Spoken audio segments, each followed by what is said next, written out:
شروع اللہ کا نام لے کر جو بڑا مہربان نہایت رحم والا ہے۔ عصر کی قسم کہ انسان نقصان میں ہے مگر وہ لوگ جو ایمان لائے اور نیک عمل کرتے رہے اور آپس میں حق پر چلنے کی تلقین اور صبر کی تاکید کرتے رہے۔ والعصر، زمانے کی قسم ہے، زمانہ گواہ ہے، پوری تاریخ انسانی اس پر گواہی دے گی۔ ان الانسان لفی خسر، یقیناً انسان خسارے میں ہے، گھاٹے میں ہے۔ الا الذین آمنوا، سوائے ان کے جو چار شرطیں پوری کریں، ایک نہیں۔ الا الذین آمنوا وعملوا الصالحات وتواصوا بالحق وتواصوا بالصبر، ایمان لائیں جو اس کائنات کے مخفی حقائق ہیں ان کو سمجھیں، ان کا شعور حاصل کریں، ان کی تصدیق کریں۔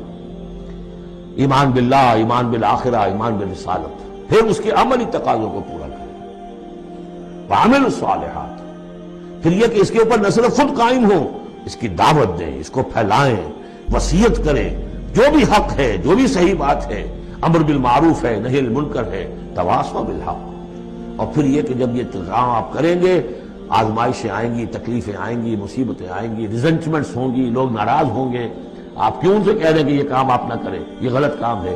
بچوں سے بھی کہہ کر دیکھیے کہ گلی میں مت کھیلو، تم کرکٹ کھیل رہے ہو، کسی گاڑی کا شیشہ توڑو گے تو پھر اپنی عزت بچا کر وہاں سے نکل کر گھر واپس پہنچنا مشکل ہو جائے گا۔ کوئی نہیں چاہتا کہ کوئی بات آپ بتائیں، تو پھر اب آپ کو صبر کی ضرورت ہوگی، آپ اس پر کام کرتے رہیں۔ جیسے کہ حضرت لقمان نے اپنے بیٹے کو نصیحت کی تھی، یا بنی اقم الصلاۃ وامر بالمعروف ونہی عن المنکر واصبر علی ما اصابک، پھر جو بھی تکلیف آئے اسے جھیلو۔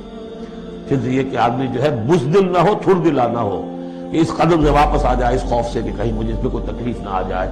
وَلَنَبْلُوَنَّكُمْ بِشَيْءٍ مِّنَ الْخَوْفِ وَالْجُوعِ وَنَقْصٍ مِّنَ الْأَمْوَالِ وَالْأَنفُسِ وَالثَّمَرَاتِ وَبَشِّرِ الصَّابِرِينَ، صبر کرنے والے۔ وَالْعَصْرِ إِنَّ الْإِنسَانَ لَفِي خُسْرٍ إِلَّا الَّذِينَ آمَنُوا وَعَمِلُوا الصَّالِحَاتِ وَتَوَاصَوْا بِالْحَقِّ وَتَوَاصَوْا بِالصَّبْرِ۔